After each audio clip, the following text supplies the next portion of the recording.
am Bam Dam, a damn Alabama fan and proud of it. Gump Nation forever, brother. Namath again faking, quickly finds his target. Now cuts in. He's at the 40-yard line. He's at the 40. Quick drop throws in the end zone. Each number represents an expectation, a challenge that only a championship tradition can issue. Pressure. Anders hits him. The ball is loose. Alabama, here comes the heat. Cornelius Bennett.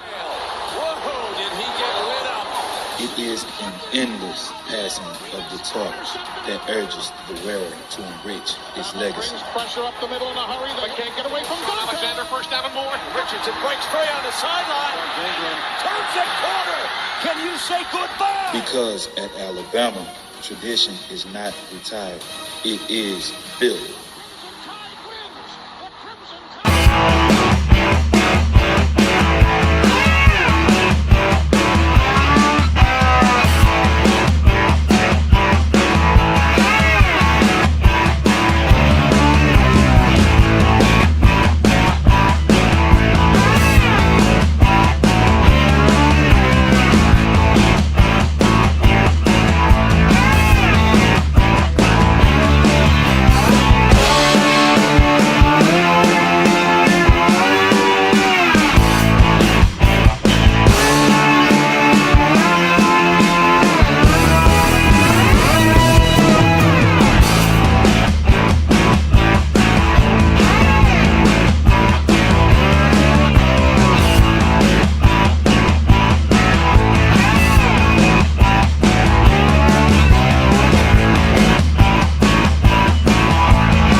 Everybody, Stephen, welcome to Barbershop Talk. I'm your host, Edwards. Here with me today is your host, and friend, and one damn legend, Oscar. Does put a smile on my face.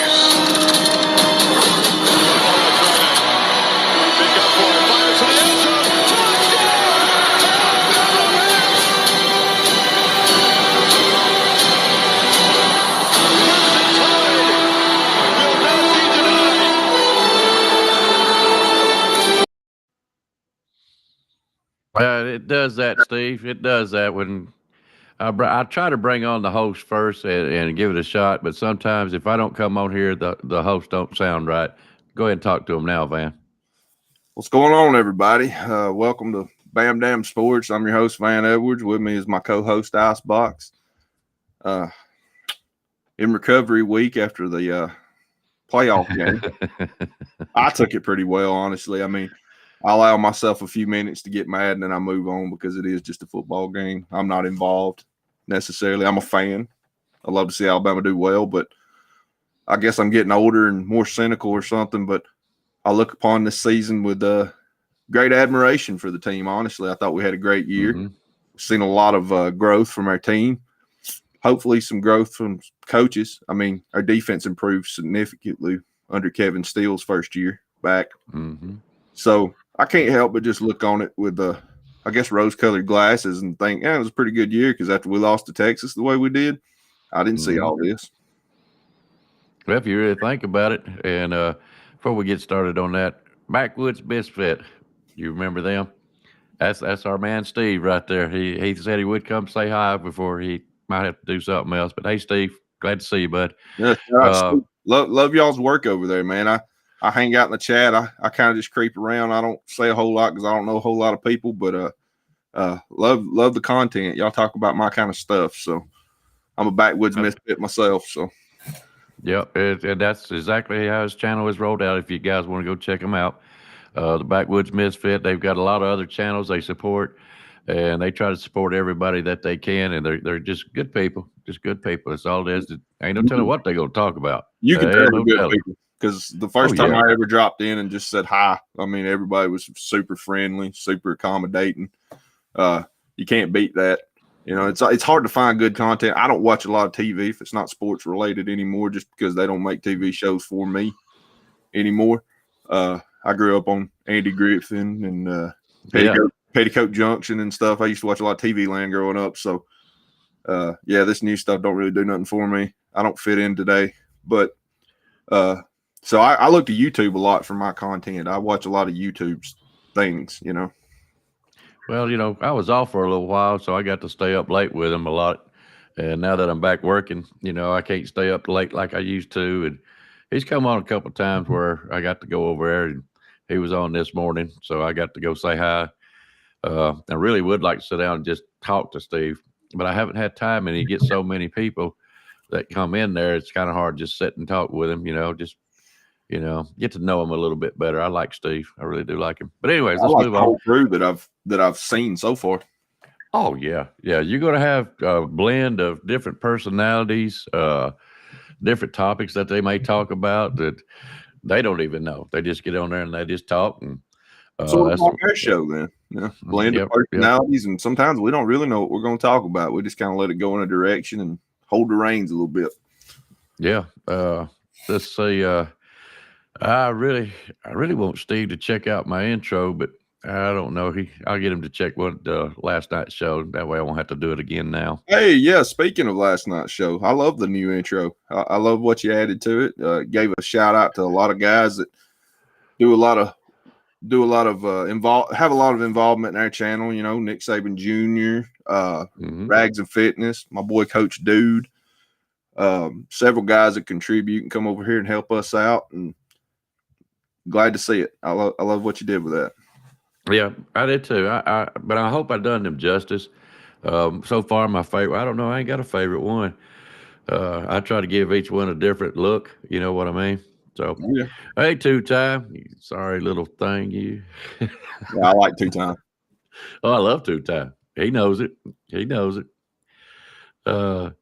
Thank you, Steve. I worked hard on that one. I have to admit, but anytime you try to learn new stuff, it's a process. Just like playing football for Alabama.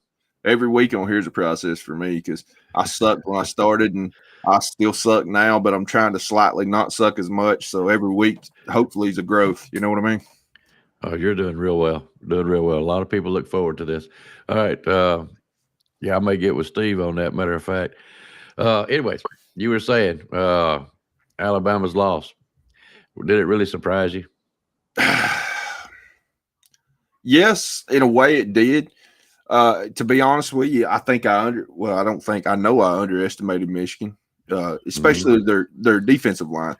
I was more concerned about their offensive line, who did play well, by the way. But their defensive line, to me, and their ability to get pressure and constantly hinder our quarterback, probably played the biggest factor in this ball game, in my opinion. And I'll bring it up later, but I've got a little bit of a problem with our offensive line coach. Well, I'll say it is just not really nothing new. I mean, I talked to a guy down in Alabama that I call about once or twice a week, and the first thing out of his mouth was the offensive line. Mm-hmm. I was really surprised on how that game went down. If we had the ability to stop the defensive line like they did, where they come at us, if we had just a tenth more, success, I should say, that game could have been different. Oh, I agree. We left a lot of points on the field, and that's something that our friend Alabama Tide had been saying you don't want to do, and we did. And that's what I was saying. Yeah, points on the field. Yeah, and we did. And I guess what bothers me the most, had Michigan been the better team necessarily, and I'm not saying they didn't beat us, because they beat us well and they beat us fair. They did. But for us to play as sloppy as we did and still go into overtime against them, it felt like they had a lot of luck involved there. Some of the key pass plays and stuff like that, where the guy just jumps clear out of the stadium nearly to make the catch on a big third down play, things like that. Oh, yeah. For us to still be in the game at overtime says a lot about our talent and the lack of what we're getting out of them, in my opinion. Yeah. Well, I was talking to somebody. I can't remember who. Because man, we listened to so many different ones that I'm gonna say this: that just that 10% more effort out of the offensive line. They knew about they studied on us. I know they did. They had to. And no, Stephen, if there's a way, there's probably a way that I could pair them, but not really. I can. It's kind of hard. I ain't got that far along about doing it. They probably learned the next week, Stephen. Trust me. Yeah, probably. Every time I turn around, you're telling me about something new you've learned. But yeah, that's what 2 Times says I am. He's 2 Times. You get to check out that new intro. If you have, let me know what you think about that one. And it was from last night's show. But anyways, yeah, we just played horrible. And I don't know if it was us or if it was just, Michigan was that much better planned.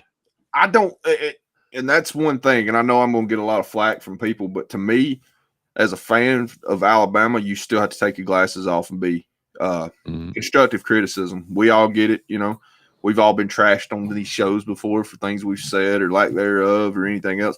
Anything you do in life, there's going to be people, and you can take that 2 different ways. You can take it to heart, or you can try to better yourself on it. And there's a difference between constructive criticism and just flat out hating on people. And my love for the team won't allow me to say things went perfect when they didn't. And the lack of development in our offensive line the last few years has bothered me. The lack of development in our defensive line is bothering me as well. Because if you look, Christian Barmore was the last really good lineman we had go NFL. And every guy from him since has gotten better in NFL, looks better in NFL than they did at college. And that shouldn't be how it works.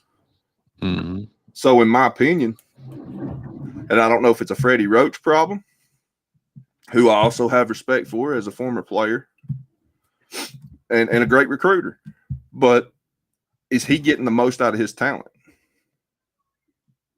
Well, let me ask you this.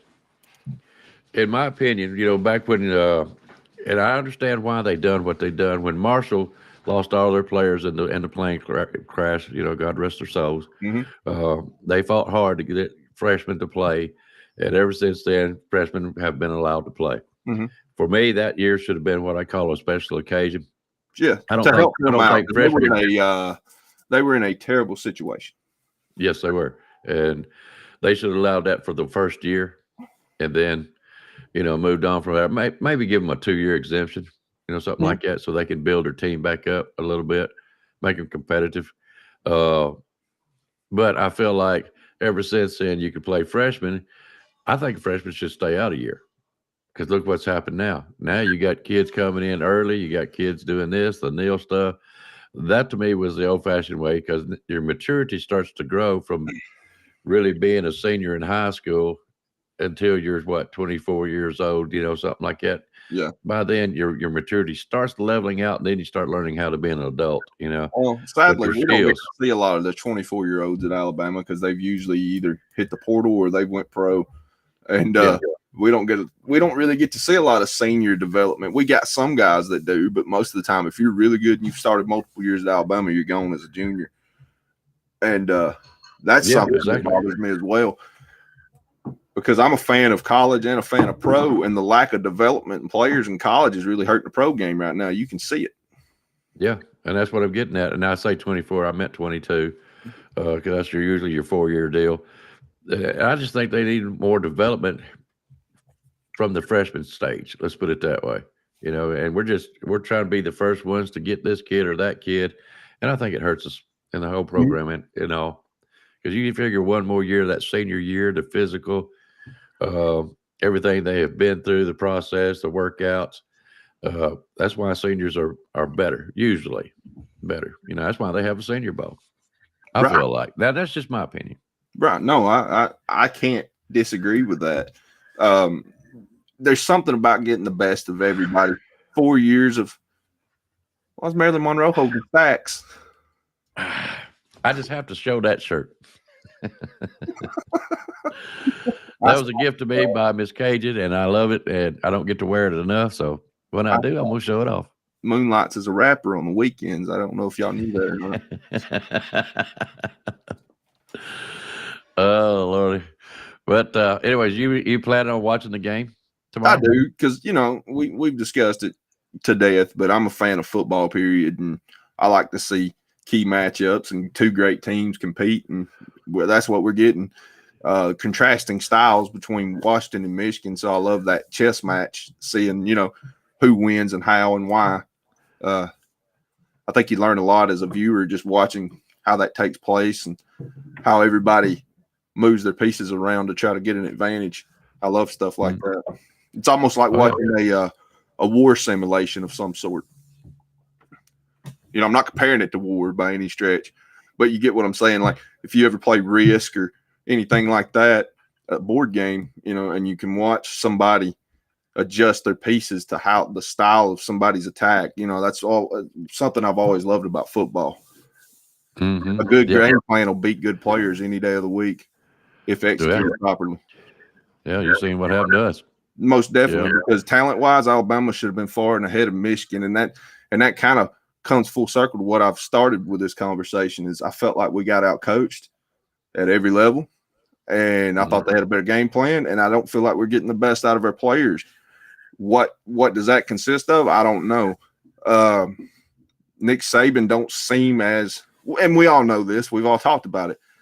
I miss Nick Saban from 5 to 8 years ago. I want him mad. I want him fired up. I want him trying to get the best out of every player on the sideline, challenging their manhood almost to the point where you're fired up, mad. You want to go out there and play better.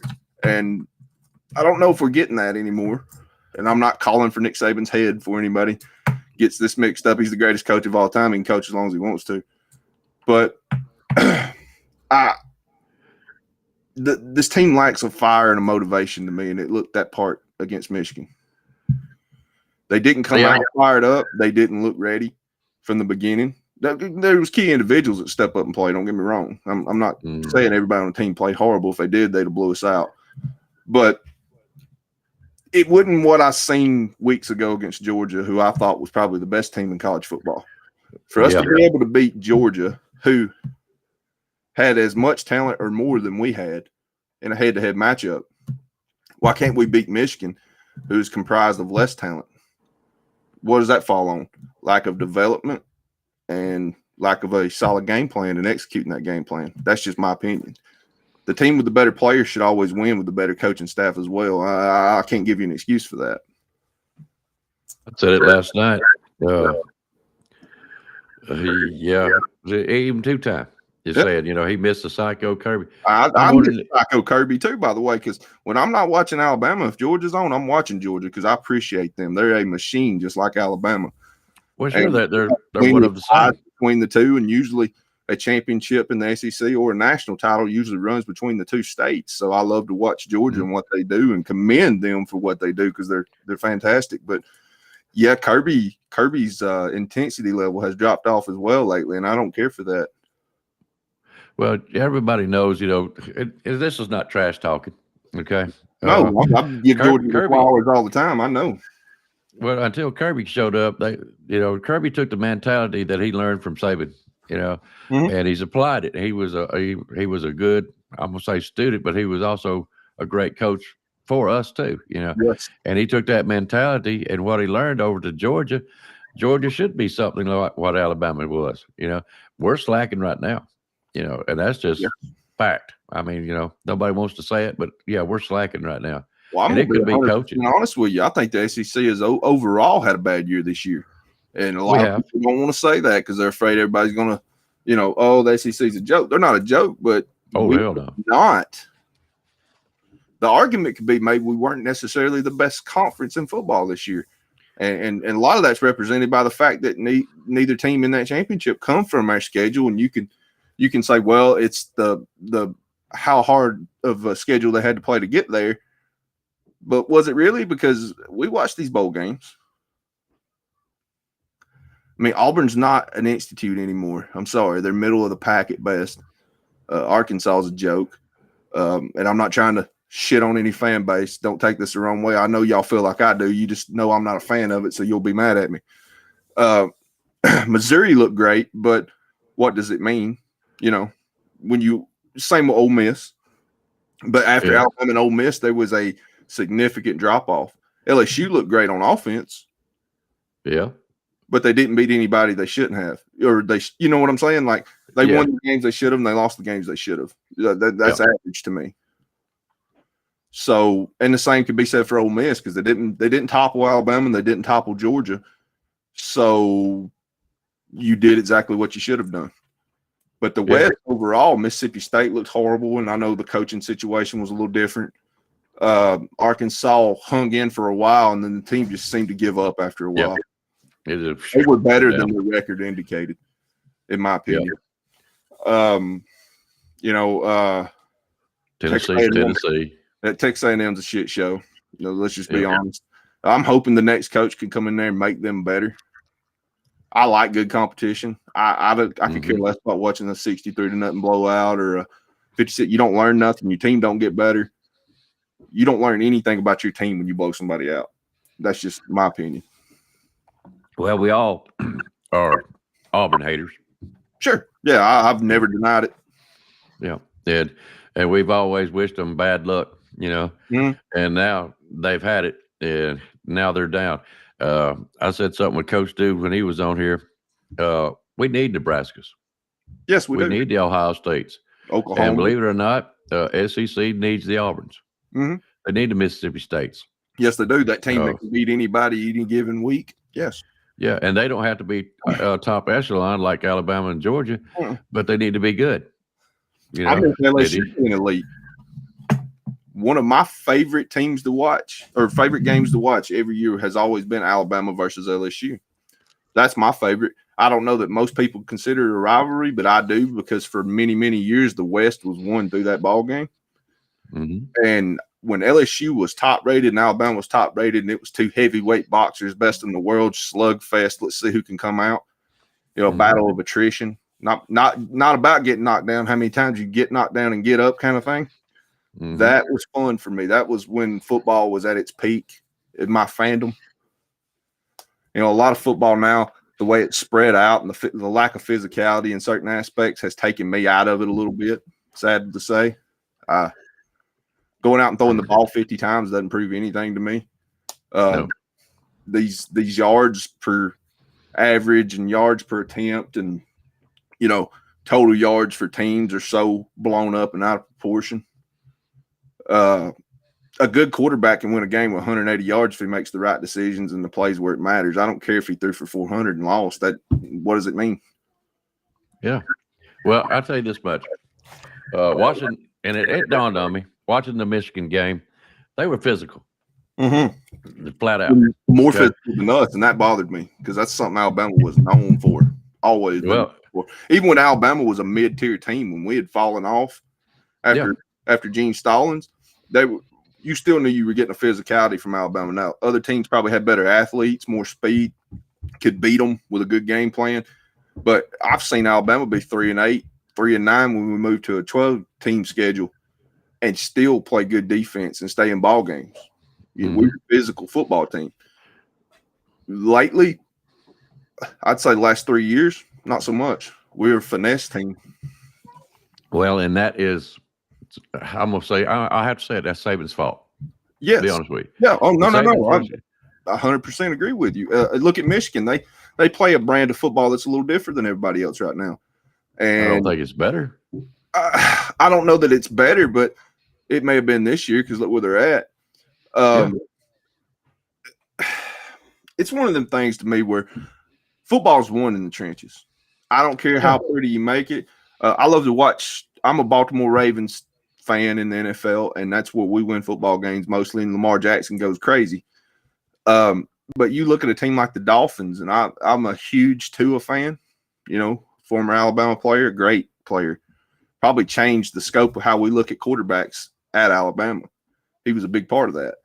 But when they play a physical team, they get their butt whipped every time. And they're already guaranteed the playoffs. When you get in the playoffs and you play a physical team, Dolphins will lose. I mean, I can call it right now. They look great. They can get the ball out, quick timing passes.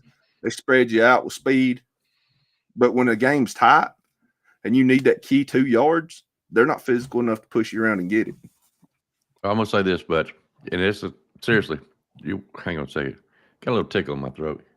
I get it. I started getting sick last night, but one idiot don't stop no show, so we here. Yep.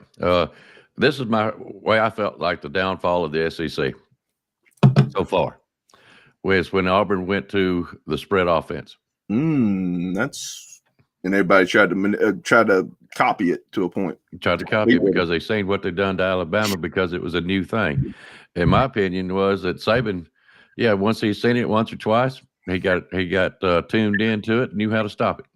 Okay, Saban's good for that. You know, if he sees something that beat him one year, the next year he's got that numbers. You're not going to do it again.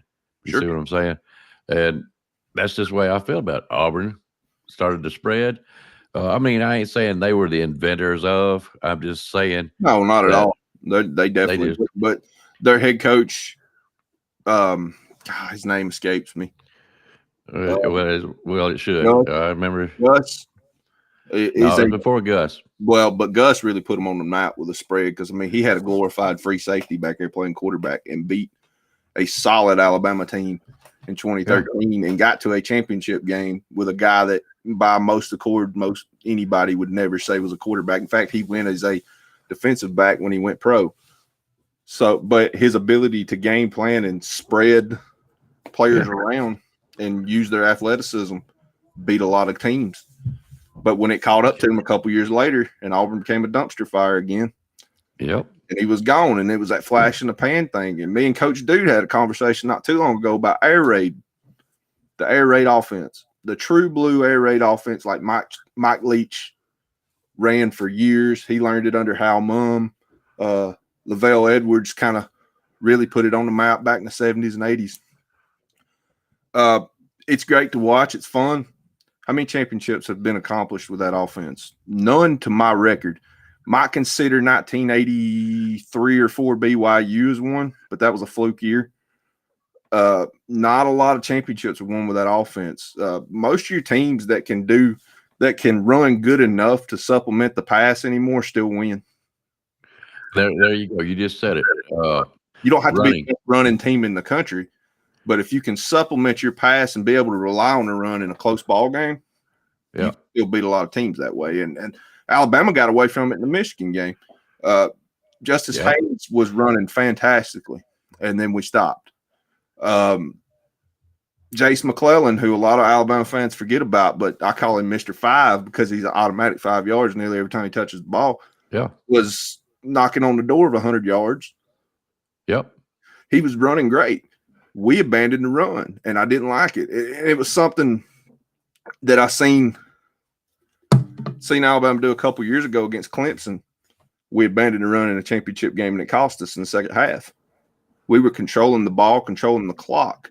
Michigan controlled the clock in the fourth quarter the same way by running the football and out physical. And here's the thing, too, where I was talking about quarterbacks earlier.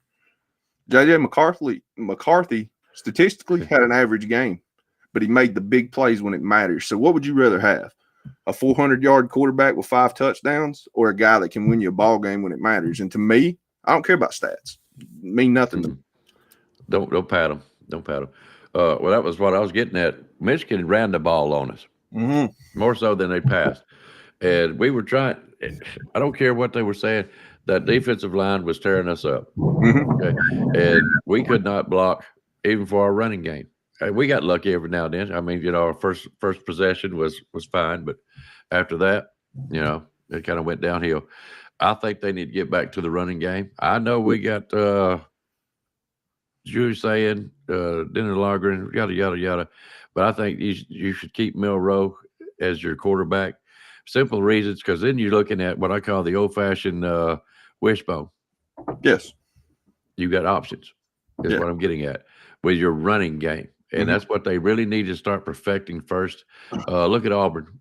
They hardly passed. They were more running, and they come up with schemes to run. And they give they give Alabama and Georgia all they wanted. Yes, they did. Good game. If they had a better quarterback, Who knows? Georgia and Alabama would have been standing with a loss. Yes, be honest with you. Very much so.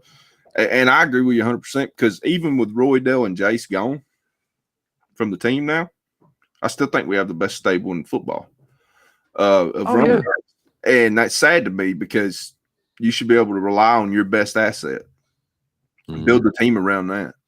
And if you can't build a team around the run and then have a quarterback like Milroe who has the ability to run as good as anybody in the country and add something to that, then maybe you're not the right offensive coordinator for us, you know? It's a place. Now, you won't score, and everybody, hey, offense sells. ESPN controls pretty much the SEC right now. They want to see these passing plays. They want to see all this exciting route running. I understand that. I enjoy it too. But when it really comes down to winning football, you need your running backs. NFL, look at them. They decided that all of a sudden their running backs is not as prized or as valued as the wide receivers and the quarterbacks. Look what's happened to them. Yes. The running backs is your meat and potatoes. I've challenged the guys that have come on here the last 2 weeks to name me a top 5 best quarterbacks in the NFL, and they can't do it. Stats look whatever. People go by fantasy football, which is the wrong way to judge a football player because how they grade their stats versus how you win games are completely polar opposites. So, but yeah, I agree with you. We've devalued the running back. I remember when the Saints had started using multiple running backs, and about the time Mark Ingram would get hot, there'd be another guy in. And from watching Mark Ingram in college football, he was a guy you had to feed 25, 30 times, and he got better as the game went. Fourth quarter was Mark Ingram football. That's when he would make his best moves. And that wasn't to say that a Trent Richardson or an Eddie Lacy, younger versions, didn't get fed the ball some in the game. But Mark Ingram got better as the game went on. And we're getting away from that. Derrick Henry would wear you down over time because he was so big and physical. And by the time the fourth quarter come around, he was gapping holes up, and then his athleticism was put on display because he was very athletic for a big man. And he would take a game over that way. Well, here he is at the Titans, and they've gotten away from what he does best. Well, no wonder you're not in the playoffs.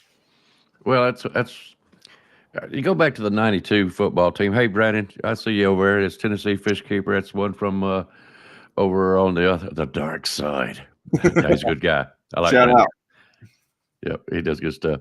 But in the 92 game, all they said was one-dimensional, which was Derek Classic. Yes. And all we needed to be Sherwin, was Sherwin Williams, too, by the way. Can't sleep on him. He was great. Yep. Sherman Williams, and that's what they said. It was just one-dimensional. Well, we won the national championship by what was it, 34-7 or 34-13, something like that? 34, 31-13. Yeah, that's one of my first football memories. Yeah. Well, I'm good with remembering scores. But anyways, what I'm getting at, that's all we needed, and it was the running back. It wasn't no passing. Jay Barker done just enough to help us win the game. Jay Barker was efficient. He wasn't gonna cost you a ball game with how he played quarterback, and he could make key plays because when he went up against what was his name, Zier, that was Georgia's quarterback one year. I want to say it was 92 or 93. He outdueled Zier, and Zier was supposed to be the better quarterback. He had a big statistical football game, a game that a lot of people didn't think he would have. So it's not that he can't. Shout out to Spencer, RTR, brother. But it's not that he couldn't do it. It's just it wasn't necessary, and it got away from what we did best. Alabama was so physical in 1992. It's still one of my favorite teams ever. Oh, yeah. That was my favorite year, favorite team. Oh, man. Copeland and Curry, they'd move them around. They'd be on the outside. Next thing you know, they're both in the middle. And you had, as a quarterback, you had to know where those guys were at all times. And then you had go ahead, sir. You're talking about my heroes. Yes. The ones with the cape. Antonio Langham, a George Teague in the back. That if your quarterback got hurried and made a bad decision, they would capitalize on that. And it takes a defensive line to help I don't care if you've got the greatest DBs in college football history. If you can't pressure a quarterback and he's got 5 seconds to sit in the pocket, he's going to pick you apart, especially in today's football. Shout Sorry about that. Shout out to Butler family. Hey, Jerry, how you doing? Steve's still with us. And Brandon, hey, guys, I'm glad y'all here. Spencer, glad to see you, man. Hope you're doing well today. Guys, this is an open chat room. If you want to come on the show, talk some football with us, y'all come right on. Yeah, please do. Yeah, but anyways, my point was basically 92 team was running.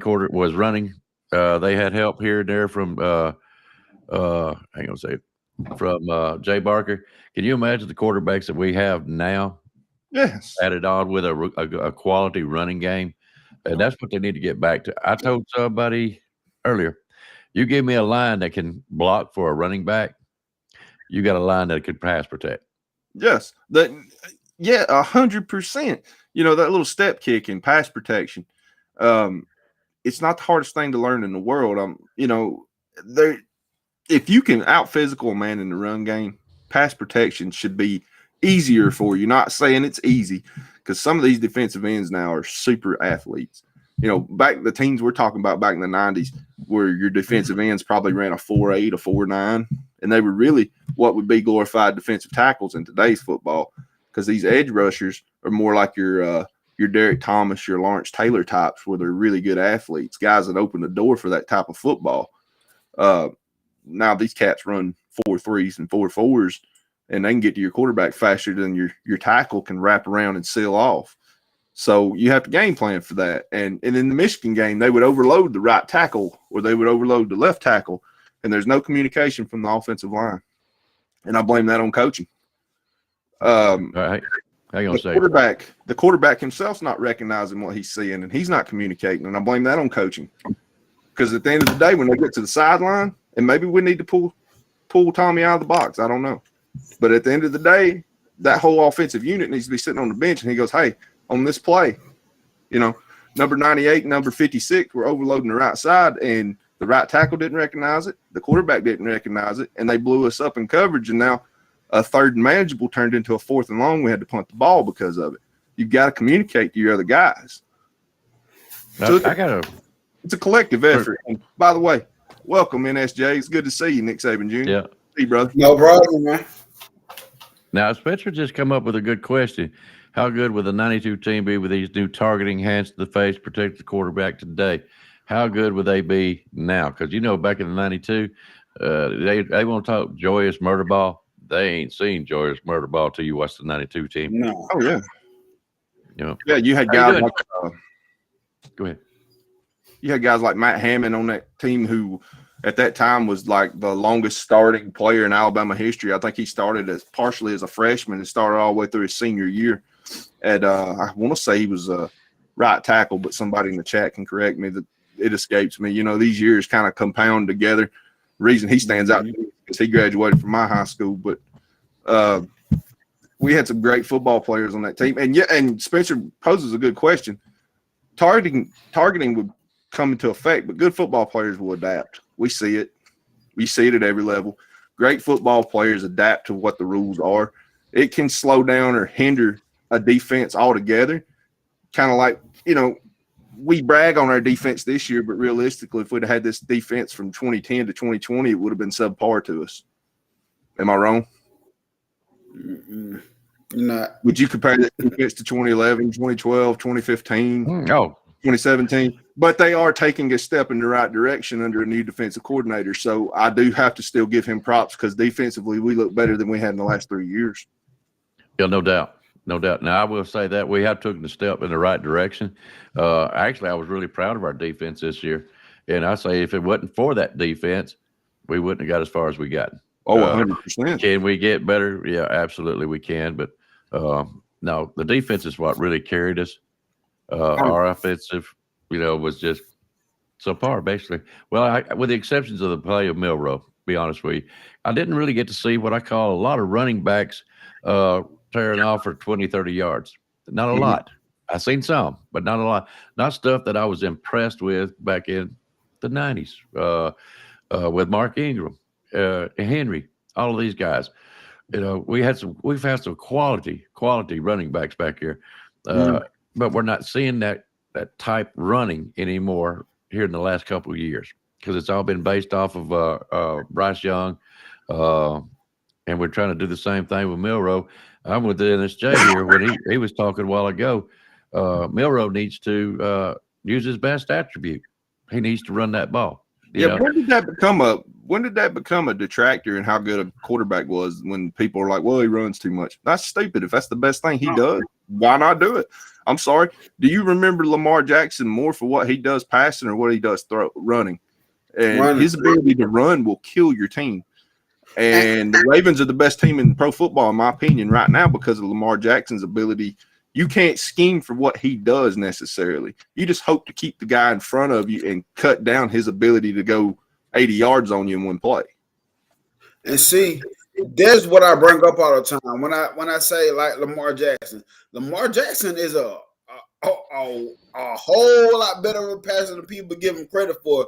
But his ability to run, make defenses bite on his run, guess what? It draws people open all the time. So you gonna pick up for you gonna bite on his run or you gonna run. So what you gonna do? So run the ball. So when they get used to you running, okay, they're gonna bite on your run. Now you gonna bless their head across the top. You can hit a wide open receiver now because you're gonna be wide open. Like use that to your ability.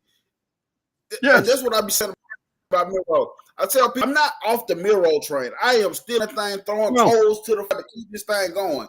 But like I say, for Milroe, it's stuff that he's gonna have to do on his own and get with the coaches and get better as well. Like I say, pre-snap reads I see when people go up to the line and they're not being accounted for, and the person comes back there untouched and gets the sack. You gotta see that yourself. You're gonna have to see that as well.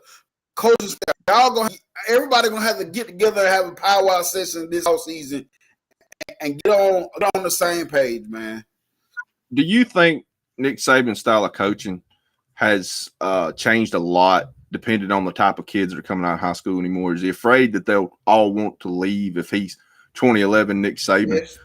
And this may be a stupid question, but I'm just trying to pose. I'm throwing things out there because as great a year that we had, realistically, as bad as we played against Michigan, to still be in overtime with them shows the talent of our players.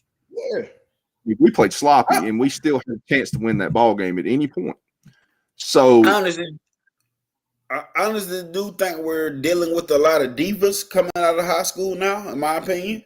So, yes, you have to watch how you talk to them. So that does take away from the coaching because the Saban choosing the people like he did when he was at LSU in the beginning of the Alabama days, them kids now would not take that. They would be like, I'm taking my ball and I'm going elsewhere. That's the mentality of these kids today.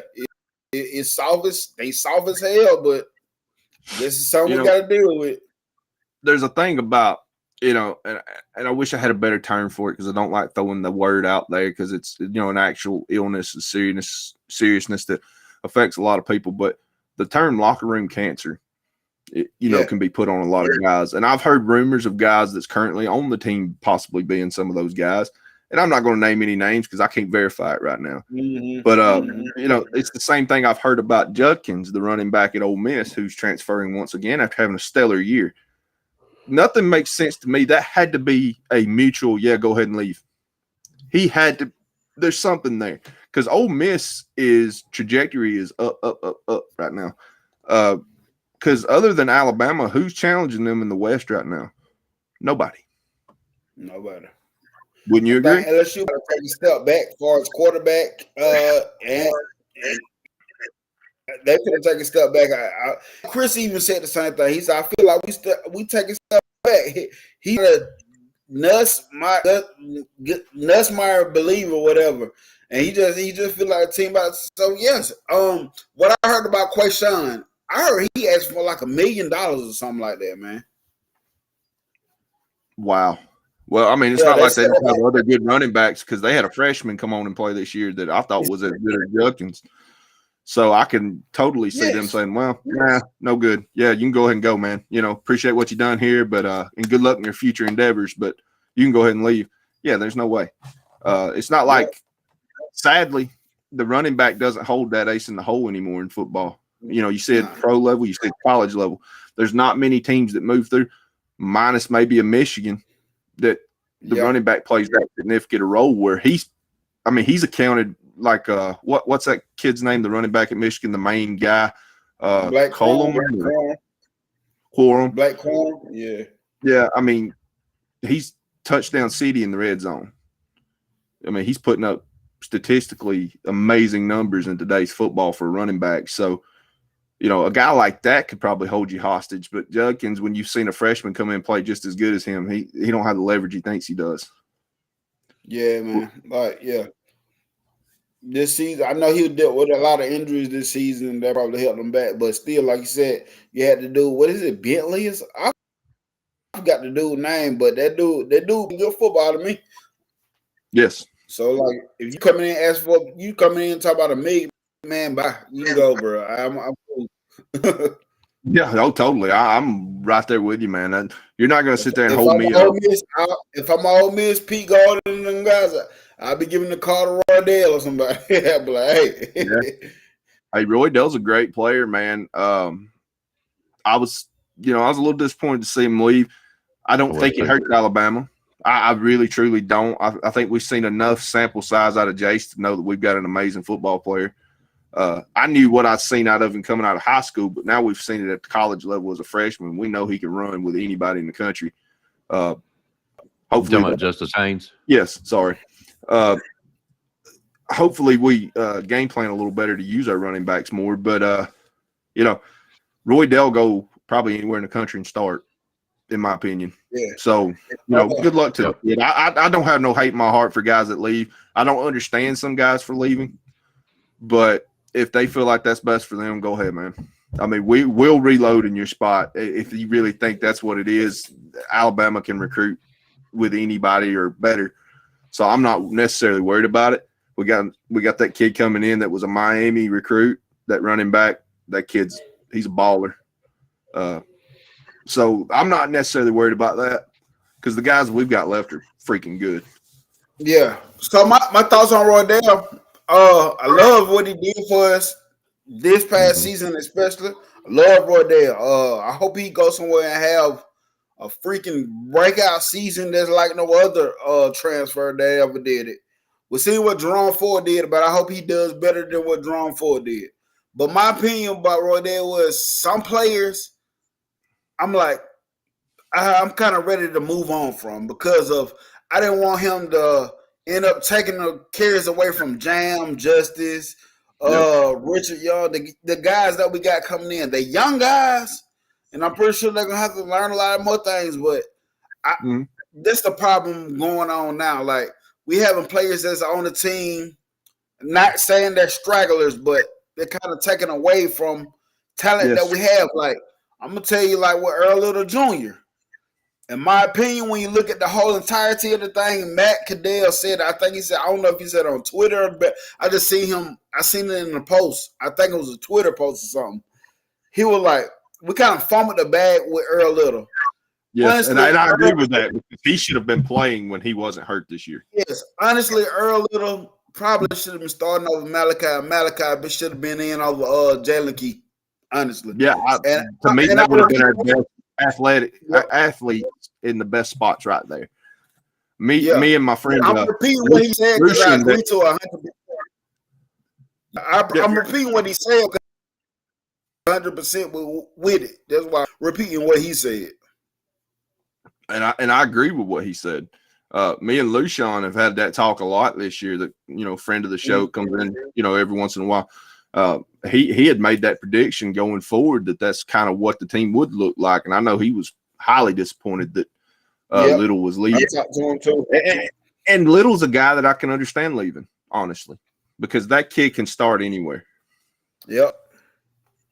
You see, he going over to Florida State with Patrick Surtain Sr. I'm like, dang, they got one in. They got one. We fumbled. Yep. We really fumbled the bag on that one. Yep. But I like Malachi more. It's not taking away the way I feel about Malachi. I really like him. I like his veteran presence returning. I really do like that. You know what I'm saying? I seen what he did as a freshman. He just dealt with injuries after that, and that just kind of holds you back a little bit from what you were. But I like the fact that he's returning. But look at people like Jake Pope, he's still nearly a rotational player. One thing me and Lucian were talking about when Alabama was at its best is when they was rotating like 3 deep in the linebacker position. We talk about people like Sean Murphy. We talk about people like Deontay Lawson. When you look at Deontay Lawson as a whole, what he plays well, but he hasn't done nothing eye-popping from a linebacker standpoint that we're used to at the linebacker position. Sometimes he does get lost. But you got people like Jahad Campbell balling out of control. You got people like Sean Murphy, who I think has the capabilities of balling out of control. But let's rotate these guys in so when you do get these guys transition. I honestly thought Marshall got in the way of other guys getting development and play this year. And I know that he had an experience coming from a great coaching staff and a great program at Georgia and being coached by some of the best coaches in the country. But to me, he was probably one of the weaker links on their defense when he was at Georgia. And he gave up a lot of key plays if you go back and watch him play there. And I feel like he held guys back, just like you're saying about the DBs. We should have had linebackers getting time ahead of him. And I love the idea of a rotational 3 deep, constantly got guys, because injuries are going to come up. And when you have guys that have had key moments in every single ball game 6-7 weeks in, they come in, it's just nothing new to them now. They're comfortable where they're at. You know? Let me bring up a point to what you're saying. Let's go back to the linebacker from Georgia. He started all season. Ole Miss game, I think, is when he got hurt. He in the transfer portal now because the freshmen rotated in heavy over there. When one of the freshmen came in and took the starting job, that pushes somebody else to the portal because he was big. It wasn't foreign to him. Of course, he probably still had a lot to do, but it wasn't foreign to him. We need to go back to rotating because when you look at, like you said, Marshall got it in the way of some development. I started looking at it, Trey Amos and Jalen Key. For real, for Trey Amos, what game do you remember the most from Trey Amos? I mean, honestly, I remember him coming in due to injury a little bit against Georgia, and he played okay. I mean, he didn't do anything that just blew you away, though. But he did come in and play okay. But had we built our depth throughout the year, I don't think he's the guy that would have been in there. And see, the point I'm making is that's really the most memorable game that we remember from Trey Amos. We remember him coming in, being decent, but the really most memorable game is the Georgia game. When we could have had young guys really getting their feet wet because they're expected to step up and get some playing time these up-and-coming seasons. That's why when it comes to transfer portal and stuff, some guys hurts my feelings. Some guys I'm like, I'm going to miss them, but let's move on. I'm ready to move on. I'm ready. I'm so glad you're here, Nick Saban Jr., because can you let everybody know the sky's not falling just because we got guys transferring again? Guys are declaring to go pro, because we both know that Nick Saban, like a Terrion Arnold, that kid's he is as highly graded as he's going to be. He played at an elite level this year when he got picked on the first half of the season because people did not want to throw towards Kool-Aid. And he stepped up and played better than we expected. I thought he was a good player. No, he's a great player. And his stock is as high as it's going to get. This is a first-round graded kid right here. So Nick Saban's going to come in and tell you, son, you need to leave. Your stock is as high as it's going to be. It's high as it's ever going to be. You come back next year, you get injured, something happens, you may fall down the recruiting board a little bit as far as where you're going to go in the draft. Your stock's high. You need to go.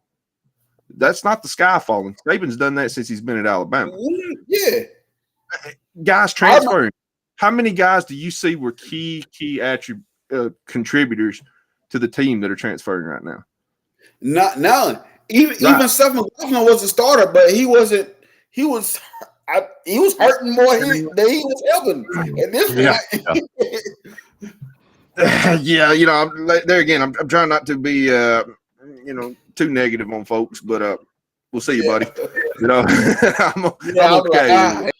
Amen. But look, deuces. You need help? Let me know. Yeah, we appreciate the time, man. Hey, whoever he plays for next, they better have a midget for a quarterback. Rumor mill says Ohio State. Oh, They don't have a midget. And the reason I say that in a joking way is he snaps the ball too low. Yes. And see, that go back. Let's go back to Miro on this. The reason why I say Miro on this, because we forget Bryce Young dealt with the same thing for real. Bryce Young really, and he dealt with it from two different centers. Yes. And tell me something, Nick Saban. Why? What? Where's our inability to get a center coming in? What's going on here? Because do you not remember? And I know Barrett Jones was a special player. I know he could play 3 different spots and win accolades at all of them. But we've had other good centers. You know, the kid at the Colts, his name escapes me right now, was a fantastic center. I don't know if it is, but Landon Dixon. Dixon, fantastic. Matter of fact, I think he made a Pro Bowl this year. I think he's been announced as a Pro Bowl. So, we've had great centers from the time Nick Saban's been there, and the drop-off. And then it's the same thing I've said about the defensive line. Is it the player or is it the development from the coaches? And I think that's something we got to be honest about. I don't want to attack people that could do a better job than me. You know, and I know sometimes you can get guys who don't fully buy in or give 100% of their talent for whatever reason. But when you start seeing it multiple years, it's a red flag to me. It makes me question things. So what do you see in Nick Saban Jr.? What makes you think what's our inabilities right now on offensive line and defensive line? Defensive line played okay. Sure. Yeah. But how many years under Nick Saban have we seen a team like Auburn run the way they did on us? A good defense under Nick Saban Jr. Yeah, exactly. Georgia ran the ball decent when they had to. Michigan ran well. You know, what is that? I mean, what do you think? This is an opinion piece. We don't know. You know more than I do. You've got insiders. You know football. I just get on here and talk. But what's your opinion? What do you honestly think? Hold up, Junior, before you answer that. Do you think that I think Seth McLaughlin, to be honest with you, he had the issues in blocking. That's what I feel like. That's why he snapped the ball so early, so low. He was trying to get into the block. That's my opinion. My second thing is, who in the recruiting or in the transfer portal, Junior, do you think we could get or use as a better center? You know where I'm going with this. Do we have sights on one? I don't know if we have sights on one, but I look at some of these interior offensive linemen that we have coming in, guys like a Casey Poe, maybe a Joseph Ionata. I don't know if we'll convert them to center because they're freshmen, but I look at interior offensive linemen because offensive linemen probably snapped the ball before at the high school level. When you look at Terrence Ferguson, the guy that transferred out, that's why that kind of hurt because I was looking for him to probably be not gonna say the next great center or whatever. We don't know because we never seen it, but no, he was in line for being a center as well. So that hurts as well. But far as the answer, what you say, Icebox too. Usually when you have those centers having those problems, they're getting their lunch ate in the trenches. Yes. So yes, you probably focusing on trying to get to the block because that was punking them out in the trenches. Sure. Problem most likely. The answer what you saying, man. Man, probably a little bit of shaking off bad habits from bad coaching in the past, but it's really hard to answer because I don't know, man. Like for Alabama, it's so weird to see this stuff for Alabama team. So it's hard for me to say, man. I really don't want to answer it. I don't know. And I understand that, and I totally understand it because you have just to be real, you have a serious football content channel, and I don't want you having to come on here and give crazy opinions and hurting what people think. But I'm going to go ahead and say it. Wolford, the offensive line coach, he's getting the bag from us right now. He's making 7 figures. I'm not seeing those great developed offensive linemen go pro under him that I've seen in the past. And I question, because everybody references what he did at Kentucky, but the guy he replaced in Kentucky passed away that was starting to build the great offensive line that he had and continued. Those weren't his players for the most part. Yeah. So people forget that, what he put together in Arizona way back in the mid 2000s was kind of partially him and partially another guy that he kind of come in. You know what I'm saying? Like what he did at South Carolina wasn't memorable, in my opinion. I think it was Illinois that he was at. Yeah, they had some success while he was there, but would they have had that success with any other coach there? You know what I'm saying? Like, I can question your resume sometimes, and I don't know that you're worth the money. Yeah. I don't necessarily think I'm seeing the polished product that we should from a guy getting paid $1 million+ a year to develop offensive linemen when he's getting 4- and 5-star talent poured at his feet. I don't think that's wrong to question. I agree. I like it. Yeah.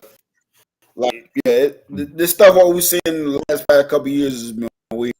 One thing, let's go to let's talk about the defense line in the same aspect, because I heard that was my next earlier about my next thing. My thing about this, I talked to Sean about it as well. I never understood coaching position that he didn't play. I don't never really understand it. I know it can be done, seen it done several times, but if I'm coaching, if I decide to go be a coach, I'm coaching the line. I'm coaching offensive line, or let me be a play caller. I'm not gonna go over there act like I'm a defensive line, goddamn guru or nothing. I played defensive line, but that wasn't my strong suit. That wasn't my strong suit. I'm not gonna be a cornerback. You don't want me coaching quarterbacks. I don't know nothing about it. I can toss the out of a football, but that don't mean it's accurate and a catchable ball that it needs to be. And I don't know that I can tell you what a defense is doing, but from a quarterback standpoint, I don't necessarily know if I could tell you what to look for, not having ever played. Where I'm a D-line guy, and I can show you, hand techniques and leverage and certain little things like that were taught to me. But I don't know that I necessarily. Do you think he needs to be moved back to a linebacking coach, possibly? Yeah, he's a great. Yeah, I thought that would have been the move from the get go. I still did too when I seen his name come back up. When he was coming back to Alabama, I thought, okay, here we go. We got a linebacking coach with some experience. Yeah. Let me ask you this. Let me ask you this, especially you, Junior. Brian Kelly fired all of his defensive staff. Mm-hmm. That is a major step back. We all know that because, look what we had to do. But we got Kevin Steele, one that was proven that could help our defense, and that's exactly what he's done. What do you think is going to happen to LSU now? I mean, the concessions already are. You heard it from L.A. Chris. Hey, you guys are going to be the best team in the West. How long do you think? Is it a good move to fire all of them, or do you think that is the best thing for them now? Bite the bullet and get better in a couple of years. I think that's what they're going after. I think so too. I think you got to eat a little shit sometimes to kind of prepare for the future. We know LSU's got talent. There's no way LSU don't have talent. The state of Louisiana can stand up with nearly anybody as far as recruiting, and LSU's done fairly well in state. They've got big name players, but they're not getting big time results out of them. It's the same thing I'm questioning out of Alabama right now. But you could really question out of LSU, because if LSU would have had a middle of the road defense, they're a playoff team. That's my opinion. Yeah. Don't sleep on their team they had last year just by the overall record. Their offense could score with anybody, and if they'd have had a defense to slow other teams down, it would have been ridiculous. And I don't know that it's a bad move to have those kind of players and not develop them. Yeah, I think I'm going to start, and I'm just going to clean house. Because this is year 3. This will be year 3 for Kelly, right? Going into the next season. LSU's going to respect results because they even won a title with Coach O. You get what I mean? He was riding a really good offensive coordinator and defensive coordinator and had amazing talent come in previous to him. But they've had success for 2 decades. They're not going to give him a whole lot more time. So he has to do something and do it now. I agree. Right. Honestly, defensive side for LSU, I think I would have did the same thing. They got to go because what I seen from LSU defense this year was so surprising. Knowing this is not a LSU defense that we're seeing this year. That was nowhere near what I expect out of LSU, and I expect the offense to be looking like their defense, then their defense to be the one to save the game, be the one to save the season. Like the offense I seen a major step backwards this year on defense. All right. Well, let me ask you this, Sid. Look at our coaches. We got what is that new guy's name? The linebacker position. The guy from Michigan. Well, we got Armstrong, and then he left, and we got the other guy, Richard somebody, I believe it was. Yeah. I can't remember his name. Are we satisfied with his job? You know, are we satisfied with the D-line coach's job? I know we're not satisfied with the offensive line. I'm not. I would say this. The defensive product that we're seeing this year was better this year than it has been the past couple of years. Yes. So I can say with those coaches, I think we're heading in the right direction to where we needed to be. Even with the players that's on the bench, they're able to sit behind a coach that's leading them in the right direction versus a Pete Golding type scheme. I think it's the scheme that we want to lean towards to. That I think it'll be successful. I think it'll be successful. What about us? That's what I'm getting. We're not. I'm just going to say it. Coach Bear Bryant used to say when I was a young man and we were having losing seasons, and when I say losing seasons, I'm talking about not up to our standard, but the Bear would take blame for it. He would say it's just results of bad coaching.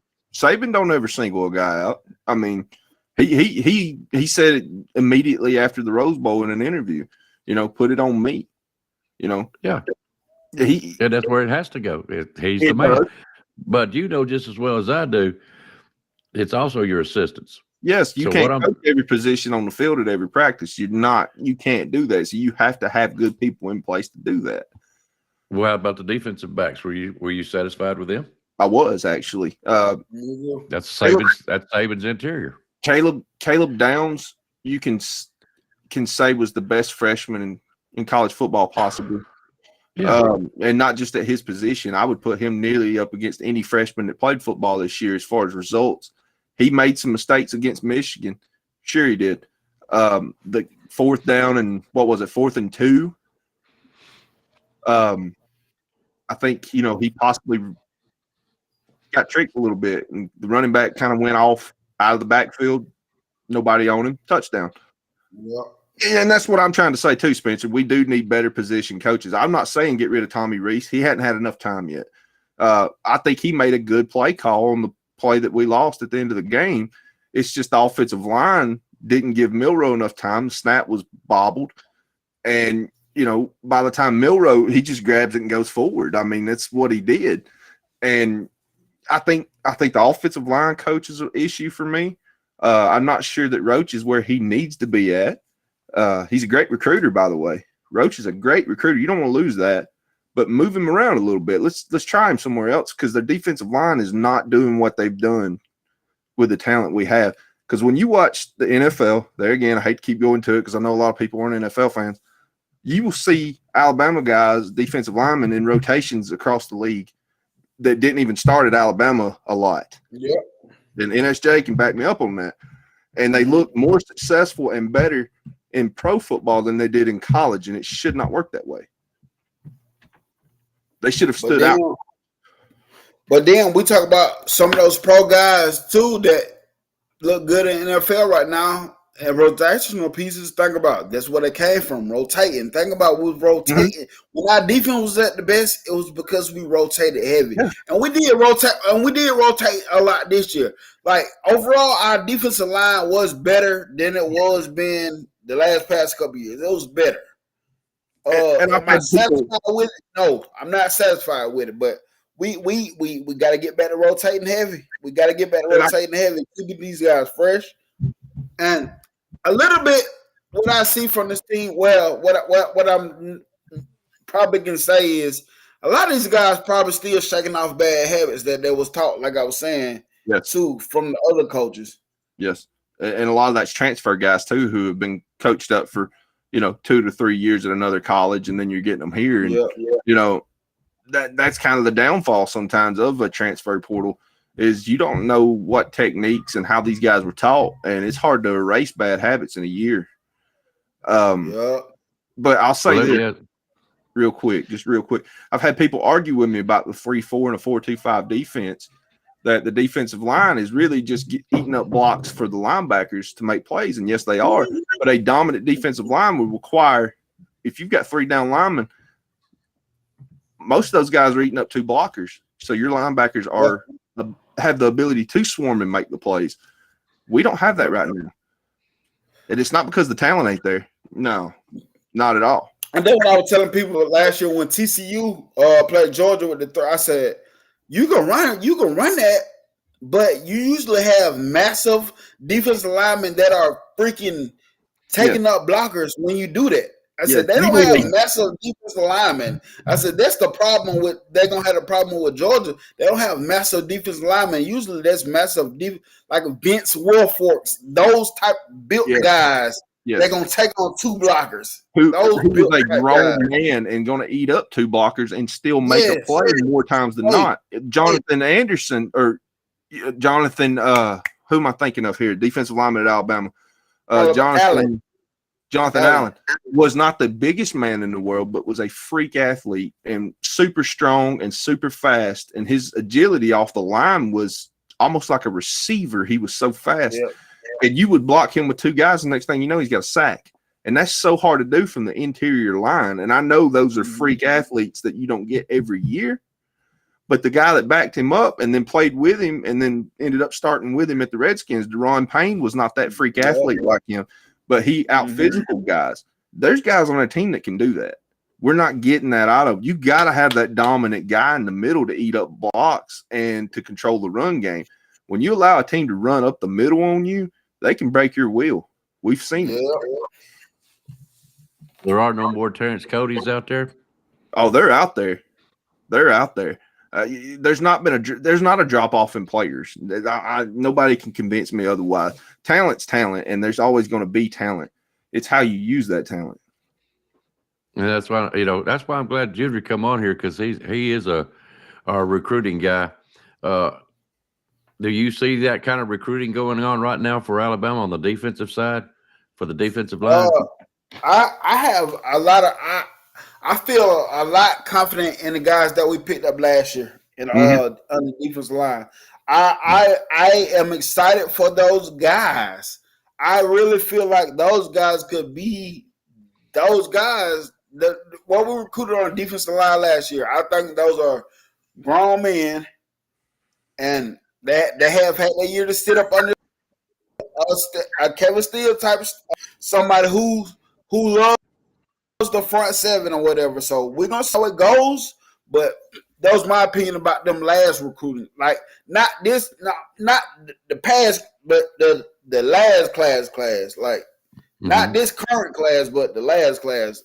The Smiths, those guys. The Keon Keeley, he's an edge rusher, but that class is what I'm talking about. I'm confident in that class. A Keon Keeley to me could be better than a Dallas Turner, and I know that's crazy talk, but Dallas got sucked up a lot too, though, because there again we didn't have guys that commanded multiple offensive lineman presence, and so a lot of times he would get stuck with a tackle, and if his athleticism couldn't beat him, he's not going to out physical that guy.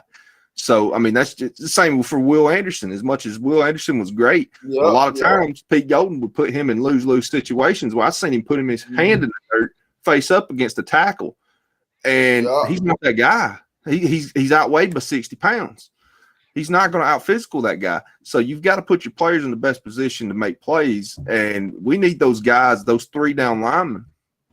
We need those guys to be big physical guys that eat up blocks. And I don't feel like that's what we're trying to do necessarily. Because my opinion, I'm sorry. No, but what you said made sense. We had so much more improvement this year over the last 3 years that I'm not ready to get rid of anybody yet because we have improved in every aspect on defense this year. So you got to give these guys time to see if they get even better next year. Because you got to think about, we're dealing with Tim Smith, somebody that we was expecting to be this guy popped off like that, but we're still dealing with those type of guys. Justin Avoidbe, he was my guy this year. Oh, but I'm just saying, we still dealing with, you know what I'm saying, those type of guys, you know what I'm saying?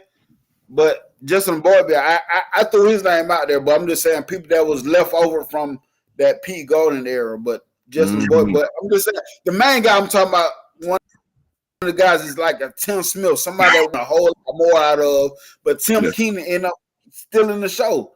Deron Payne, Damon Payne, those type guys, you know what I'm saying? I expected a whole lot more of them guys. Damon Payne, Junior, he played some good ball, you know what I'm saying? But, you know, there's a lot of guys I expected a whole lot more with that. Not this current class, but the one we signed before that with the Keon Keelys and that defensive line group, I'm high on. I'm high on them. Hunter Osborne, them guys, them type guys, man. No, yeah. Do you think that we got enough in there that we can rotate, like you've been saying? Mm-hmm. Oh, yeah. With Tim Keenan returning, Jaheim Olders returning, LT Overton coming over, with Damon Payne Jr., we have rotational pieces, man. We just that's what I'm asking. Gotta do it. We have rotations. Yes, we do. I'm going to point out something that Stephen Hicks said, and I agree with him to a point, but there is a caveat to it. He said Bama is not developing the physically like we used to, but then the Gen Z players are not like old school players. I get what you're saying, but a lot of that's coaching too. Kids are only going to be what their parents and their coaches allow them to be. I've often said that, we often blame the younger generation for whatever's going on, but in reality, the older generations are the one in charge of them. And just like a football team, if your coach is fired up, that runs through your team. If your coach is relaxed or he's kind of down, that's going to pass on. The kids eat that emotion up. Mm-hmm. So yes, I agree with you to a point, but they're only going to be what they're allowed to be. You gotta be a little bit tougher with them. And that starts in high school. That's why a lot of times Alabama would recruit from certain high schools more than others because of the type of coaching they receive from those high school coaches. And I think NSJ would agree with me on that. Certain programs, were like small colleges, and their coaching was so great that you knew you were getting a well coached up player. And maturity level had to be high because at these high schools, the talent level was so good, they would replace you with another guy if your head wasn't right or if your mentality wasn't right. So I agree with you, Stephen, but at the same time, they're only allowed to do what they're allowed to do. I still say Nick Saban Jr. is not the same, or Nick Saban Jr. I still say Nick Saban is not the same fired up cat. His demeanor's kind of calmed down a little bit too, and when he got mad, the team got mad. You could see it in him. I've seen seen us completely look different in ball games, depending on his emotion and how he coached them. Another thing. I'm not blaming him, but he is the head man, and it comes through you. Another thing that I talked with Lucian about. We talked about this as well. Is another thing, when our team was the best is when the players held each other accountable. When the players weren't taking no slouts, no slacking around from the players. When the players was in your face chewing you up for not doing your assignment. When you on the team effing up, when the players put a team in together and be like, Coach Saban, he got to go. He accounts to the team. He causing us right now. And he can't be in the locker room now. When the players do that, that's when our Alabama teams are at its best. When the players are stepping up, holding each other accountable. But, in this arms race of recruiting, and that's really what it looks like a lot of times, it's almost like a nuclear arms race. This is what we got in comparison to what you got, and blah, blah, blah, blah, blah. But that mentality can be seen in high school guys. You'll see that there's some kids that come out of high schools that have that mentality that put people on. They call them to the carpet. Are we recruiting those guys still? Because Will Anderson Jr. was a quiet leader. Bryce Young was sort of a quiet leader to a point. Sometimes you need that vocal guy. You know, we used to get it a lot out of our linebacking core, it seemed like. Those guys would call guys out in the locker room and say, hey, we're not putting up with this junk no more. You're going to do what you're going to do, or you're going to deal with us. You know, we had a lot of those guys come through at linebacker like that, like a Reuben Foster. Who was going to argue with him? He'd tear you up. Yeah. I mean, he was a grown man in a young man's body. He was a grown man mentality-wise. And, you know, people judge him for some things that were never proven in court, and it cost him an NFL career, and it's sad to me. But that was a guy that he would point out things on the team. You know, I heard it from sources that were in the locker room that talked about how he would come up to positions on offense and tell them, hey, you need to step up and play better. We're doing our part over here. We need you to do what you need to do over here. Like that's a grown man mentality right there. And you need those guys in the locker room. So I agree with you. That's a great point. Well, let me say this. You said something earlier, or Junior did one, said something about $1 million player. Right? Beck was asking for $4 million. Who? Alshon Jefferson. It was Well, you see what I'm getting at. Yeah. Go ahead. Yeah. Well, what I'm getting at is if you're asking for $1 million, you're asking for $1 million to be playing for Alabama, and you get here and you're not performing, and you say all of a sudden you want to transfer portal, get out. Because I can get this other guy over here for $100,000 that's going to be more hearted than you are, going to put forth more effort and get less NIL money. I don't know how all that stuff works. But the way I'm looking at it, if you're asking for $1 million, you better play like $1 million player. Is what I'm getting at. You know, if you're not, transfer portal comes up, hit the road, babe. We got somebody else coming in that's taking it for simple, less money. It's the same mentality everywhere. If I can get the same quality job for less money out of somebody else, that's where I'm going. Nick Saban Jr., but the names escape me, man. These years run together on me sometimes. I'm bad about it. The running back at the Oakland Raiders right now, I said Oakland, good Lord, Las Vegas Raiders that played for Alabama. What's his name? 3-star recruit, if I'm not mistaken, right? Yeah, he was a 3-star guy, correct? Yeah, 3-star. But that mentality was a 5-star plus, wasn't it? Yeah, yep. Guy that had a chip on his shoulder because he wanted to play for an Oklahoma in his home state. They didn't even give him the time of day. And he had that chip, and he used it as a motivation to make him a top 5 running back in the NFL right now. He played angrily. And then they say he was like homeless or something through the house. Yeah, this is a guy that has had so many things. Yeah, that mentality will get you everywhere. This is a guy that's trying to get the come up. This is a guy that's trying to make it out. This is a guy that's trying to make a better life for him and his family, and he will play and fight as hard as he has to prove he can do it. And that's a mentality that a lot of Alabama players used to have, man. And I don't like to start judging people's mentalities, but there's times we have looked soft in the last few years mentally. A team start having success in the game and the momentum change, and you can see the defeat in their faces on the sideline. And that's not something I'm used to under a Nick Saban coach team, period. And so, you know, that's something that don't get talked about enough in recruiting. Yes, this kid played at a 5-star level, but was everything going right for him? Did he play with great players around him to make him look really good? What's his mentality? You know, what is the kid's mentality like, you know?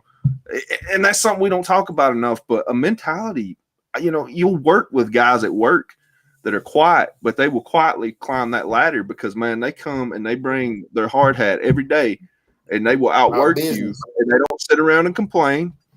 They do what they need to do, and they'll slowly make changes without complaining because they don't want to lose that guy anymore.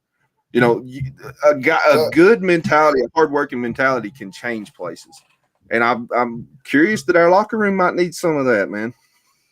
Because I'm going to tell you what I do know. I think that kind of comes from high school guys. I don't think you get that from a transfer portal guy. That's just my opinion.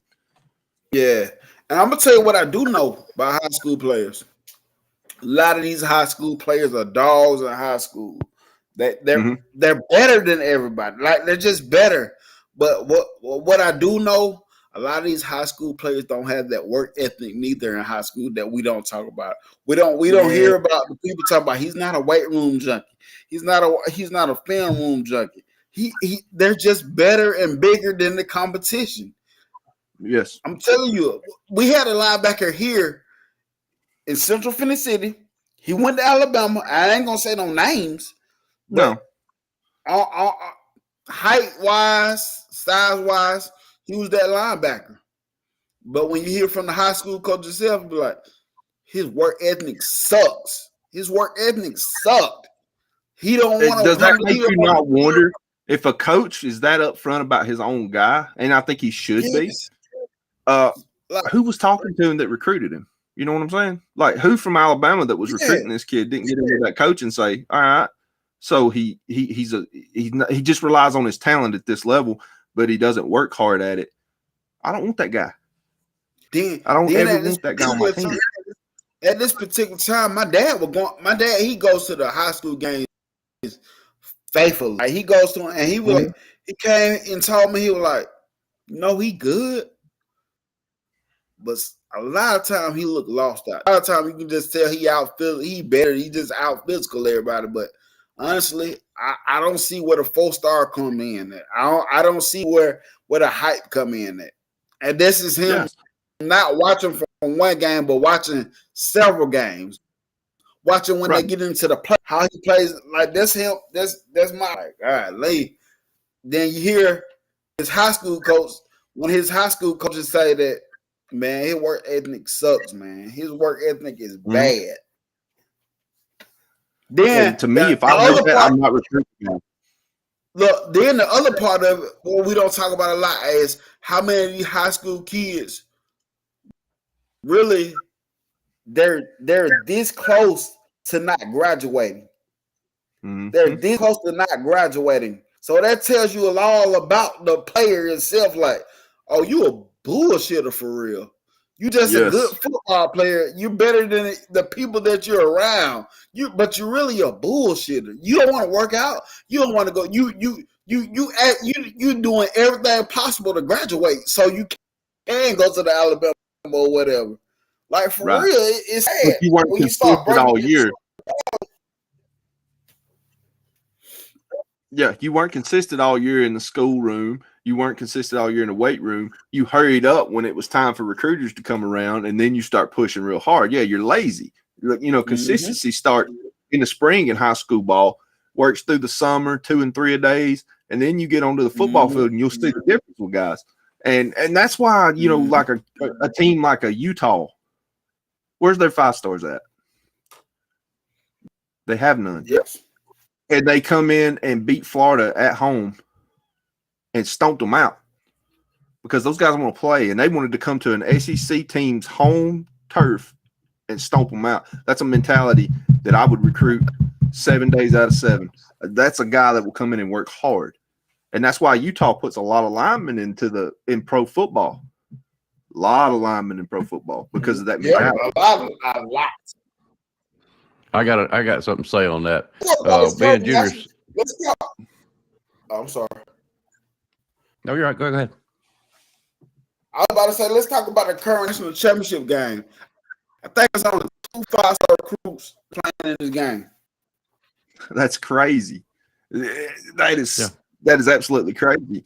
Well, look at Washington. Offensive line, they're Joe Moore Award winners. That's a coach that would be on my radar. That's a coach that would be on my radar. If I'm Nick Saban, I'm looking at that offensive line coach from Washington. I'm going, what can I do to get a guy like that here? Because like you just said, no 5 stars on that offensive line whatsoever. And their quarterback's dropping back and throwing the ball. I don't know the exact percentage, but it's high. And that pocket's clean. And again, really good defensive line. If I'm Tommy Reese, watch Ryan grow up.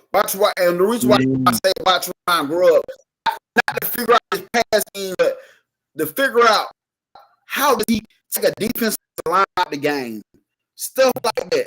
I'm not saying Yeah. draw play for play where he watch the things he do to take a strong mind of the game and still be successful in what you want to do. Like, Yeah, you I get mean, the look what he small did. thing. Watch differences.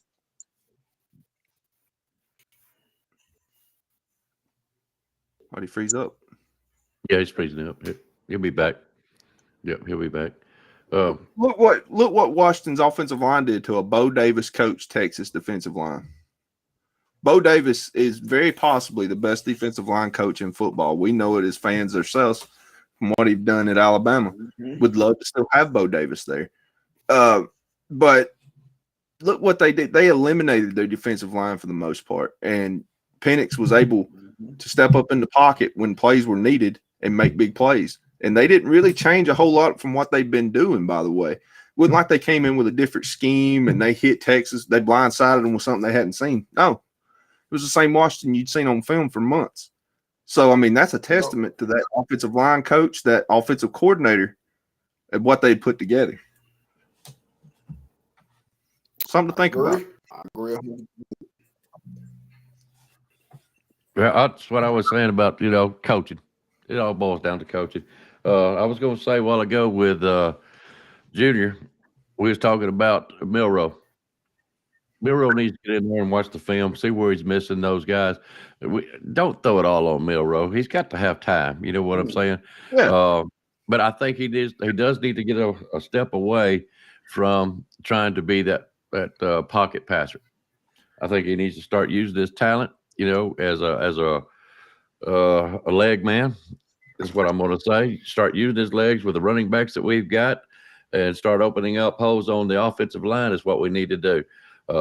With all that kind of being said, guys, we're not that far off. We are not that far off. But we made it into the top four and played horribly in several games this year getting there.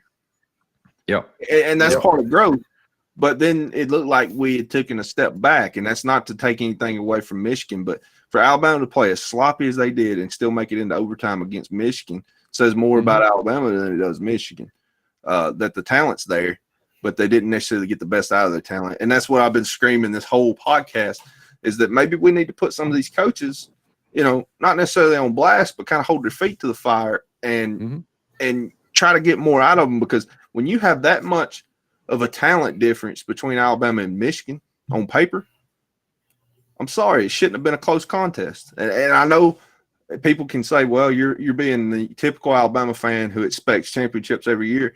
But when you've got the greatest head coach of all time, one of the best coaching staffs in college football, and on par with or above everybody else in talent, shouldn't you expect that? I think that should expect that. Yeah. So I don't think you're being unreasonable for calling people out on the carpet and saying, hey, we need you to do better. We need you to do better because these guys don't look like they're getting their job done, and we know what they're capable of. Why aren't we getting that out of them? And that's all I'm trying to say. I'm not putting the blame squarely on anybody because the whole team lost the game. Same with Milroe. Y'all know I love Milroe. I got a Milroe jersey. I think he can be as good as he wants to be. He's got the athleticism and talent to be as great a quarterback as he wants to be. I do too. But yes, he holds on to the ball a little too long sometimes. But at the same time, if I've been sacked 4 times against Michigan in the first quarter, it's going to be hard for me to see that third option on a pass play because I'm looking around because I'm tired of getting hit like that. So you start hearing footsteps. Yes, you see ghost, I guess you could say. And so that falls back on the offensive line too, because he's got to be able to trust you. All right. Guys, I guess we need to start winding it down. I'm going to say this much. Y'all talk to Lucian. You just tell him Icebox said 27-21. That's all you got to say. Trust me, he already brought it up to me. I talk to him nearly every day, and trust me, he's brought it up along with a few expletives, beside your name. Some I'm not going to say right here, right now, but several. I still have it wrote down, so he knows. They would have called you Richard because you're being real petty right now. But tell him I still love him. I'll let him know. All right. Well, guys, I want to do this. Junior, I come up with a new intro, and I got you guys as supporting. We're trying to do some things here on Bam Dam for our supporters. I want you to look at it, and I'll stop it after yours pops up, and tell me what you think. See if you like that, okay? And it's got you in it, okay? Is that okay? Oh, cool. All right. Yeah, I'm gonna just show it real quick until I get to your point.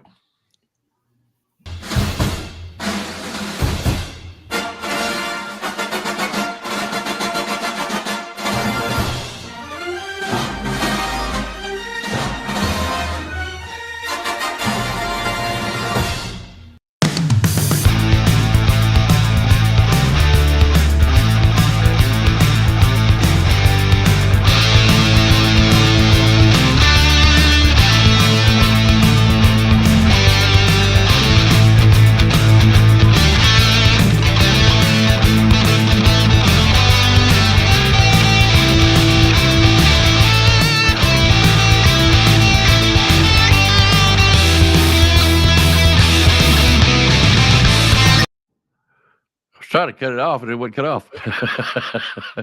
How'd you like it? I like it. I like it. I had to get on my phone and watch it because on this right here, it'd be weird. I had to hop on my phone and watch it. Yeah, I like it. I like it. I like it. Hey, are you doing these? I'm just trying to do. Yeah. I don't even know how to do this crap. Yeah, I'm trying to work on. Well, I'm experimenting with mine that I could try to help others.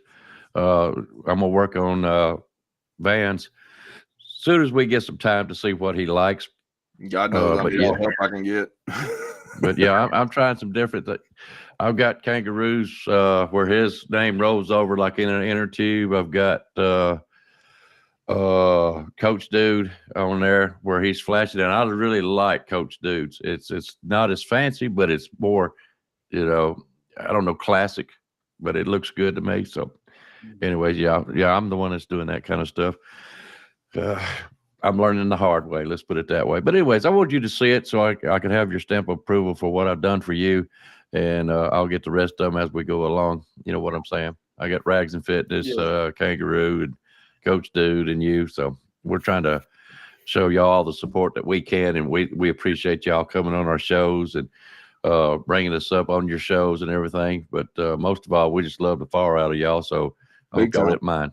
Because he even let me come on after the Alabama-Michigan game, I appreciate that, Xavier Jr., because, I know you had a lot of stuff you wanted to cover and stuff, and sometimes bringing somebody on can kind of hinder that or something. But I try to lay back and wait for it to come to me, things like that. So I really appreciate it because I feel like being around you and Rise Up makes me better at what I do because I observe what y'all do, and I look at y'all as way superior than me.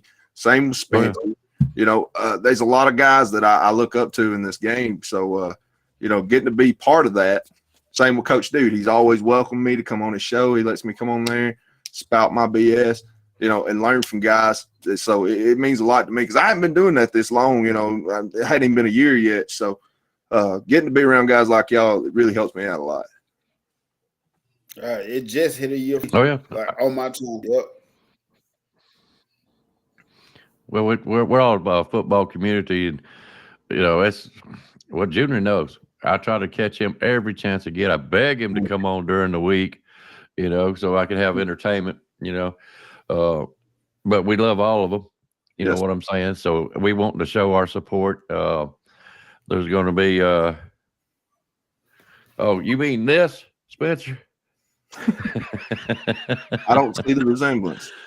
No. That's my dream girl, I guess. But yeah, I had to wear it, and I hadn't got to wear it in a long time, so I wanted to put it on especially for today. But yeah, I appreciate this shirt. I really do. I really don't want to wear it out, but you know what I mean. But anyways, guys, we're gonna get out of here. I reckon, unless y'all got something else, and see what happens next. Well, really. I think we all, from a fan standpoint, need to watch the national championship game and kind of deduce what they do right and what they do wrong and kind of hold our own team accountable for the same things. The more football education we get as fans, and when we respond to the University of Alabama on certain social platforms or certain players, you don't just attack them. You make suggestions, and we think people don't listen, but they do. And anything you can see, if enough people's talking about it, you're going to consider it. So I think that's something we actually need to do as fans sometimes, educate ourselves, because sometimes we blame people for things that's out of their control. We can be a little too negative on guys. And I think it's important to know the game of football and see how things are being done before we just personally attack folks. That's just my opinion. Go ahead, Nick Saban Jr. Plug your channel, man. Say whatever you want. Oh, yeah, absolutely. Anything you got coming up, we'd love to hear about it as fans. So, to add on what Van said, somebody asked me, they were like, you watching the national championship game? For one, do you know who you talking to? Of course I'm watching football. Of course I'm watching football. Is that what you just asked me? You talking about somebody that watched majority of the ball game this season. Yes, I'm watching that game. I was telling Van, I'm going to bring the special teams podcast back.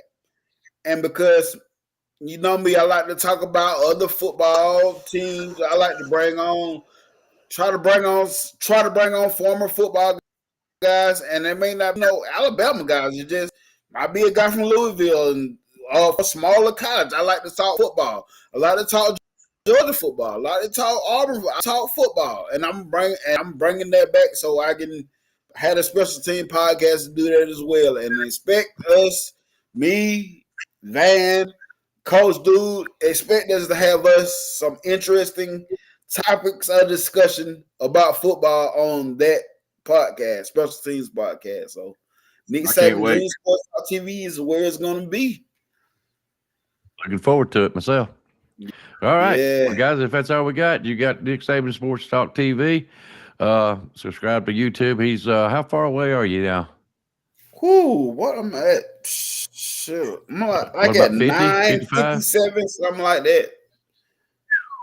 You're close. So we need about 43 more, actually 44 more. Let's put him over the hump, guys. And that's one of the reasons we're really trying to push, because he's real close, and we want to help him get there as best we can. But guys, if that's it, we'll get out of here. I would like to say one more thing. In backing up that point just now about Nick Saban Jr.'s channel, guys, it don't cost you anything to hit like on something. It don't cost you anything to comment, tell somebody they've done a good job. You like what they were talking about. You like this point and this point. To share it with somebody that that loves football. It doesn't take anything to do that. None of us get paid to do this. We do it because we love talking about it. And the more your channel grows, the more you get exposed to people that can help your content be better for everybody, because they can talk with you about certain things. Because if it was just me on here talking about it, none of y'all would show up. I'm not that great of a personality. I'm a little bit boring. But a guy like a Nick Saban Jr. can come on here. An Icebox comes on and helps me out. He don't have to. He does it because he wants to. Coach Dude comes on here. Lushawn. We've had Blake Miles over the time, over the last few weeks. We've had several guys that come in here and bring a different way of looking at things, a different way of viewing, different personalities, and it makes things fun for everybody involved and everybody watching. So, make sure you like stuff. Make sure you comment, let them know how you feel about it, and share it if you got the possibility. It takes a few seconds to do any of this stuff. And subscribe. Definitely. And subscribe, especially on. We need some, I guess, but Junior's just so close. Just like to get him over that hump. You know what I mean? Well, Junior's my number one source of information in college football. Why do you think I asked him a bunch of questions about recruiting today? Oh, he knows. I know he. I text him and bug him all the time. Hey, what do you think about this? Hey, have you heard about this? I bug him all the time, and he's always nice about it, man. If he's busy, I won't hear from him, but I will hear from him. You know what I'm saying? Not maybe in that moment, but I will hear from him. And I get it because I got a family myself, and I can't always be available for everything. I've been putting Icebox off as far as working on the intros and stuff. I've had to because of the holidays and some other things going on. But I'm going to get in the lab with him and learn, and we're going to try some different things, and some things will work and some won't, but that's the fun of it. But I really appreciate your availability, Nick Saban Jr., because anytime I text you or call you, you always come back to me on something, man. I really appreciate it.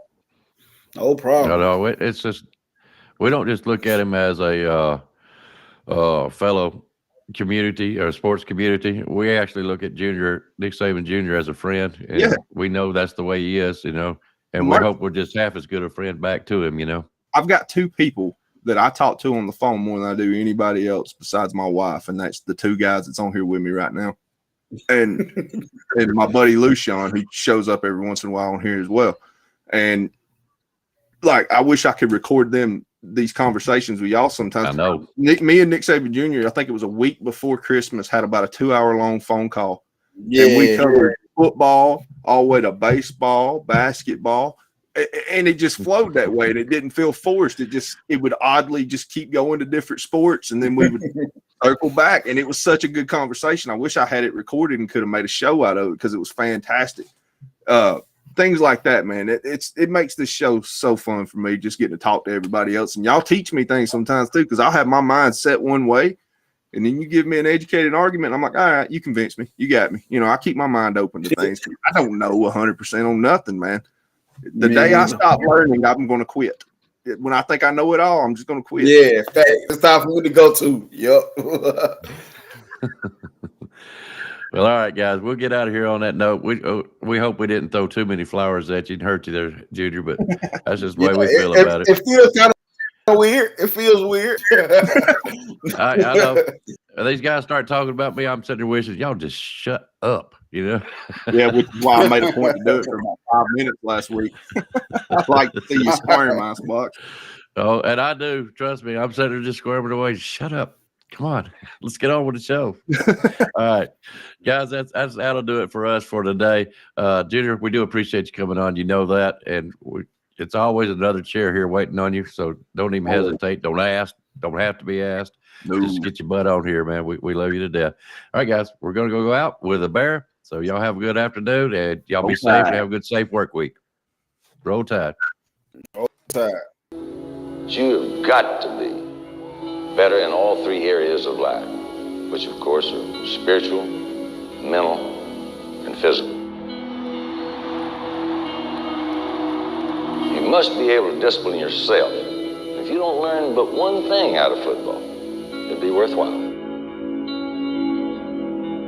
There's certain sacrifices that you will have to make. There are going to be many sacrifices you have to make in later life. To fight. Oh, I don't mean fist fight.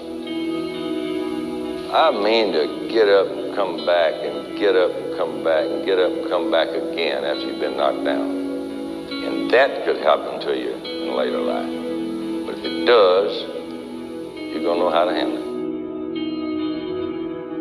There's no one that ever has or ever will accomplish anything alone. I've read about self-made men. That's Tommy Rot, as far as I'm concerned. I don't even know how to define intangibles. And I know that if you learn these lessons, you'll have it. And if you have it, you'll win, and you'll be better prepared in those three areas of life that we've been talking about. That there are going to be times for everyone that you're going to get discouraged. But if you never lose sight of your objective and never give up on yourself, if we do that as a team, 11 at a time, 4 years from now, why,